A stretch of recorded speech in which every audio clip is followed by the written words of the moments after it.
제가 한 주간 개인적인 일 때문에 바쁘다 보니 오랜만에 영상을 올리게 되었습니다. 이번 주에 하이트 진로가 약 9% 정도 상승했습니다. 요즘은 대형주들이 워낙 큰 상승을 하다 보니 9% 상승을 한 것은 아무것도 아닌 것처럼 보입니다. 하지만 이번 상승을 계기로 오늘은 하이트 진로에 대해 간단히 말씀을 드리려고 합니다. 하이트 진로의 주가가 상승한 이유는 주주분들이면 다들 아시다시피 소주가 너무 잘 팔려서 도저히 물량을 댈 수가 없다는 기사 때문입니다. 보시는 기사는 1월 6일 오전 11시 47분 기사입니다. 하이트 진로의 참이슬과 진로의 스펙이 너무 잘 팔려서 도저히 생산 라인이 수요를 따라갈 수가 없고, 그래서 급기야 CU 본사에서는 각 편의점으로부터 더 이상 참이슬과 진로의 스펙의 주문을 받지 않는다는 기사였습니다. 이 기사가 나오자마자 주가가 곧바로 상승하기 시작했습니다. 이 영상은 제가 2020년 12월 7일에 올렸던 것입니다. 이 영상에서 저는 소주가 역대급으로 잘 팔리고 있고 소주 공장을 풀캐파로 돌리고 있는 상황인데도 물량을 겨우 맞추고 있다고 했습니다. 만약 정상적인 영업 상황이었으면 물량 공급을 제대로 하지 못했을 텐데 그나마 코로나 때문에 물량을 겨우 맞출 수 있는 정도라고 했습니다. 그리고 연초에 사회적 거리 두기가 완화되어 식당이나 주점이 정상적으로 영업을 하면 아마도 소주 발주 물량을 거래선에 전부 다 공급할 수가 없어서 물량 조절에 들어가야 할 상황이라고 말씀드렸습니다. 그런데 제가 동영상을 올린 후 한 달이 지난 지금 소주를 다 공급할 수 없을 만큼 물량이 딸려 공급을 제한한다는 내용의 기사가 나왔습니다. 제가 말씀드린 바와 일치합니다.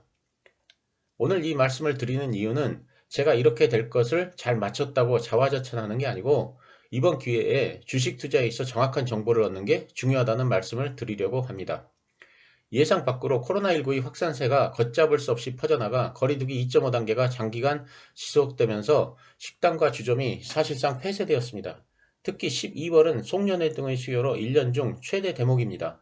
이 대목을 그대로 놓쳐버렸으니 주식시장에서 하이트 진로에 대해 염려를 하는 것은 당연합니다. 그래서 주가도 많이 빠졌습니다. 만약 회사에 대한 정보가 없는 상태라면 코로나19가 맹렬히 확산되는 시점에서 이 회사의 주식을 팔아야 할지 아니면 계속 보유해야 할지에 대한 판단이 서지 않을 것입니다. 주점이나 식당의 폐쇄는 주류 회사에게는 심각한 악재이기 때문입니다. 저는 코로나19가 확산되는 가운데서도 주식을 그대로 보유하기로 한 이유는 소주가 역대급으로 잘 팔리고 있고 맥주도 가정용이 영업용의 부진을 상당 부분 만회하고 있어서 실적이 생각보다 나쁘지 않을 것 같다고 생각했기 때문입니다. 그리고 이러한 생각을 하게 된 이유는 제가 수집한 정보 때문입니다. 반도체와 같은 기술적 제품들은 우리가 쉽게 정보를 구하기도 어렵고 또 정보를 구해도 해석할 능력이 부족합니다. 하지만 소주나 맥주와 같이 우리가 생활 속에서 사용하고 있는 제품들은 비교적 정보를 얻기가 수월합니다. 그래서 본인의 의지만 있으면 얼마든지 정보를 구할 수 있습니다. 그리고 그렇게 구한 정보는 이번과 같이 주가에 악재가 터져 나왔을 때 어떻게 해야 하는지를 판단하는 데 많은 도움이 됩니다. 제가 하이트 진로 관련 정보를 얻었던 방법을 몇 가지 소개하겠습니다. 우선 식당에 가면 어떤 맥주가 잘 나가는지를 물어봅니다. 그리고 식당에 있는 주류 냉장고를 확인합니다. 얼마 전에 롯데칠성의 클라우드 생맥주가 잘 나간다는 어느 증권사의 보고서가 나왔습니다. 그래서 정말인지 아니면 과장된 표현인지 직접 확인해 봤습니다. 제가 후배와 함께 식당에 갔을 때 맥주의 매출에 대해 물어본 바 클라우드생은 한 달에 한 박스 정도밖에 안 팔린다는 대답을 들었습니다. 큰 존재감이 없다는 것입니다. 그래서 클라우드생이 잘 나간다는 보고서는 약간 과장된 것이라는 결론을 내리고 그 이후로는 크게 신경 쓰지 않았습니다. 두 번째로 편의점에 가면 소주나 맥주의 제조일자를 확인해 봅니다. 그리고 경쟁사 제품의 제조일자와 비교를 합니다. 제조일자가 가까울수록 그 제품은 잘 나간다고 볼 수 있습니다. 세 번째로는 동네마다 있는 소규모 슈퍼마켓에서 주인분들께 직접 여쭤봅니다. 작은 슈퍼마켓에서는 주인들이 직접 매장에서 일하는 경우가 많습니다. 그리고 본인이 직접 술을 발주하기 때문에 주류의 상황에 대해 잘 파악하고 있습니다. 이런 분들에게 관심이 있는 주류 제품에 대해 문의를 하면 비교적 원하는 답을 들을 수 있습니다. 제가 작년에 슈퍼 주인께 여쭤본 바에 의하면 작년 가을부터 이미 진로 소주의 공급이 원활하지 않았습니다. 10박스를 주문하면 4박스밖에 받지 못해 항상 물량이 부족하다는 것이었고 특히 참이슬 G박스가 많이 딸린다는 대답이었습니다. G박스는 종이박스에 들어있는 제품을 말합니다.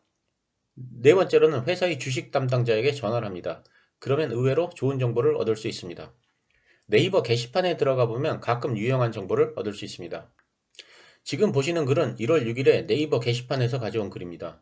구전까지 풀 근무 잡힘이라는 제목의 글에 의하면 연장 근무를 하는 수준이 예전처럼 주말만 토요일 근무가 아니라 주야 모두 토요일까지 풀 근무를 한다고 되어 있습니다. 그리고 하이트 진로 근무 15년 동안 한 번도 겨울철에 이렇게 일정이 잡힌 적이 없다고 썼습니다. 이 글을 보면 정말로 회사에서 근무하는 사람이나 또는 그와 관계된 사람이 쓴 글이라고 추측할 수 있어 어느 정도 신뢰감이 갑니다.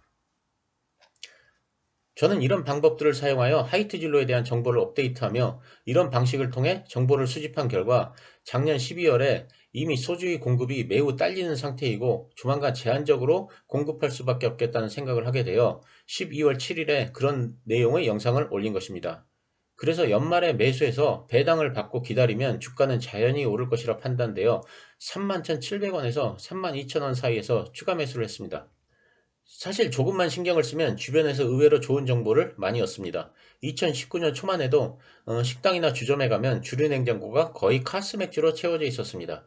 하지만 2019년 여름부터는 테라 맥주가 카스 맥주와 거의 대등한 공간을 점령하고 있었고 진로이스백이 주류 냉장고의 상당 부분을 차지하게 됐다는 것을 조금만 신경 써서 보면 알 수 있었습니다. 이런 변화를 감지한 분들은 하이트 진로에 대해 조사를 해봤을 것입니다. 또 불닭볶음면이 출시된 후 편의점 매대에서 불닭볶음면이 신라면과 같은 비중을 차지하고 있다는 것을 알아챘다면 삼양식품에 대해 조사를 해봤을 것입니다. 전설적인 펀드 매니저인 피터 린치는 출근길마다 던킨 도너츠 앞에 사람들이 줄을 길게 서 있는 것을 보고 던킨 도너츠에 대해 조사를 했다고 합니다. 그래서 10배 이상의 수익을 올렸습니다. 또한 딸과 함께 쇼핑을 갔을 때 딸이 가장 먼저 더 바디숍 매장으로 달려간 것을 보고 더 바디숍에 대해 조사를 했고 큰 수익을 올렸습니다. 이와 관련하여 주식을 사려면 마트에 가라의 저자인 크리스 카밀로는 주식 투자에는 어떤 전문적인 지식이 필요 없다는 말을 합니다. 단지 지인들과 자주 소통하고 TV를 시청하고 잡지를 읽고 정기적으로 외식을 하며 쇼핑을 하거나 인터넷 쇼핑을 즐기기만 하면 된다고 합니다.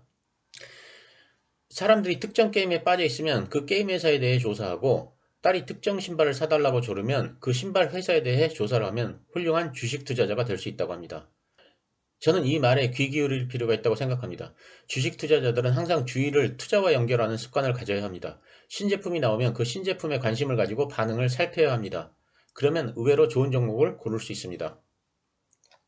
마지막으로 많은 음식료 종목 중에 제가 하이트 진로에 주목하는 또 다른 이유는 바로 맥주 시장 1등의 가능성입니다. 실적이 좋아지는 음식료 종목들은 많이 있습니다. 하지만 2등에서 1등으로 올라가는 음식료 종목은 없습니다. 제가 다른 영상에서 장치산업은 2등에서 1등으로 올라서는 것이 굉장히 어렵다고 말씀드렸습니다. 그 이유는 장치산업에서는 시장 점유율이 모든 것을 결정하기 때문입니다. 장치산업에서는 시장 점유율이 높으면 원가가 급속히 하락하여 경쟁사들이 할 수 없는 것들을 할 수 있습니다. 예를 들면 엄청난 홍보비를 쏟아부을 수도 있고 마케팅 라인을 강화할 수도 있고 또 치킨 게임을 할 여력도 생깁니다.